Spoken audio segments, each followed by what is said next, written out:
valued viewers. I hope you're all doing very well. A special shout out to my Super Thanks contributor at Paul from Chicago. Thank you very much, sir, for the contribution. It really means a lot to me. And because Paul contributed $20 or more, he chose to do a video which was the Chicago Great Western Railroad and the Big Hogs 210-4 Texas locomotives. Enjoy. The name Chicago Great Western Railway was adopted in 1893 with the reorganization of the Minnesota and Northwestern. Although originally formed in an 1854 charter, the classic Chicago Great Western was really the brainchild of A.B. Stickney, who decided to add more route miles to a Midwest region already blanketed by railroad lines. And through a mix of new construction and line acquisition, he first connected St. Paul and Chicago in 1888, and then reached the Kansas City Gateway in 1891 and Omaha in 1903. The railway's main lines crossed at Old Line, Iowa, which was developed as the railroad's principal hub. Although the Chicago Great Western connected 4 principal Midwestern gateways, all of the routes were parallel to established carriers that generally offered superior lines, leaving the Chicago Great Western to compete fiercely for traffic. And like most Class I railroad carriers in the United States, the Chicago Great Western focus was mainly on freight, but also offered nominal passenger services. The Chicago Great Western reorganized in 1908, exchanging railway for railroad in its name, and it was bankrupt again by the Great Depression. Another reorganization led to a readoption of railway. The Chicago Great Western is remembered for a variety of unusual equipment.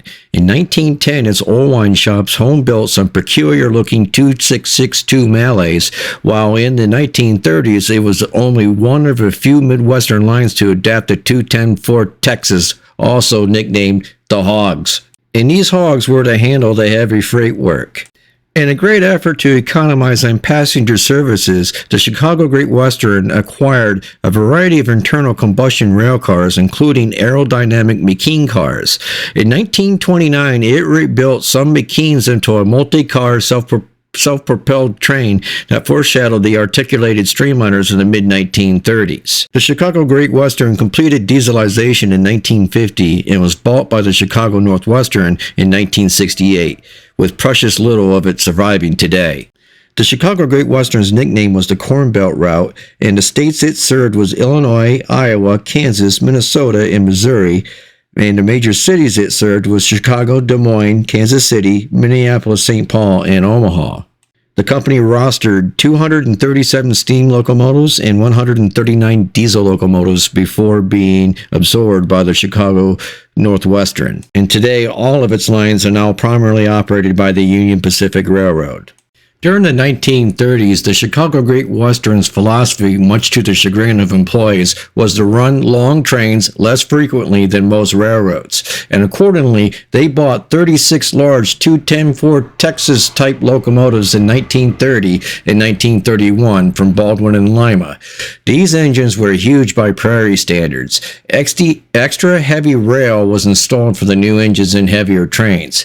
For train crews and shop workers, this was not great news at all because fewer trains and fewer engines meant a lot of layoffs. That is exactly what happened. Nicknamed Big Hogs, these new engines were separated into 3 classes. They had 63-inch drivers and an attractive effort ranging from 84,600 pounds to 97,900 pounds. When new, these new big Texas types were not well counterbalanced. And because of this fact, when these locomotives passed through neighborhoods, there was anecdotal stories that said the whole neighborhood shook when one of these locomotives passed through. The first group of these Big Hog 210-4 locomotives was classified as T1. Lima Locomotive Works constructed them to a design similar to that of the Pioneer Superpower 210-4s delivered to the Texas and Pacific in 1925, from which the type received its name. The Chicago Great Western locomotives, however, were coal-fired and had the coffin feed water heater instead of the Alesco type used on the T&P engines. They had cylinder dimensions of 29 by 32 inches, a 255 psi boiler, and a 63-inch driver diameter. So the Chicago Great Western's T1 locomotives were number 850 to 864, and they were built by Lima in 1930.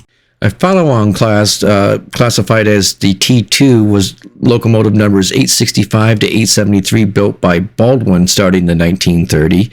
And a third class, the T3s, were numbers 874 through 879, also built by Baldwin. And then numbers 880 through 882 were built by Lima in 1931. And because of the rough, heavy riding of these locomotives, because of the counterbalancing not being quite right, in 1937, the Chicago Great Western began replacing the original spoke wheels with Baldwin disc centers that had triangular sections in the rim and adjacent to the hub. In addition to strengthening the drivers, the change reduced the size of the axle and crank pin hubs. This reduced the amount of weight to be counterbalanced, and even as it provided more space to add what was needed. The new disc and counterbalance also reduced the dynamic augment to a striking degree, especially at higher speeds. Furthermore, in 1939, Baldwin supplied lighter weight main rods and tandem connecting rods. When installed, the weights on the main pin dropped from 1,385 pounds to 1,076 pounds, which was a reduction of 22%. And by 1943, the Chicago Great Western had removed all of the Bethlehem boosters. All left service between 1948 and 1950. And that's when the railroad began to radically dieselize their fleet of locomotives. And with that, the following specifications apply to the Chicago Great Western 210-4 Texas-type locomotives, also referred to as the Big Hogs. Total locomotives built were 36. The valve gears were Baker valve gears. The locomotive weighed 455,310 pounds. The weight on the drivers was 304,190 pounds. The tender weighed 311,700 pounds. The total engine and tender weight combined was 767,010 pounds. The tender's water capacity was 14,000 U.S. gallons. The tender's fuel capacity, which is coal, at 25 tons. The minimum weight of the rail was 101. The main driver diameter was 63 inches. The boiler pressure was 255 psi. The high pressure cylinders were 29 by 32 inches. The tractive effort was 92,590 pounds. The booster provided an additional 13,300 tractive effort. And one bugaboo was the factor of adhesion, which was only 3.29. The total firebox area was 502 square feet. The grade area was 100 square feet. And the railroad classifications was T1 through T3. And with that, I shall wrap up this video, and I will thank you for watching this video. If you enjoyed the content of this video, please hit the like button. And if you've not subscribed, please hit subscribe, as both features help the channel grow immensely. And if you do not wish to do the super thanks in order to support the channel, you can also visit our print shop at Nickel Plate Limited at Etsy.com. And we thank you once again.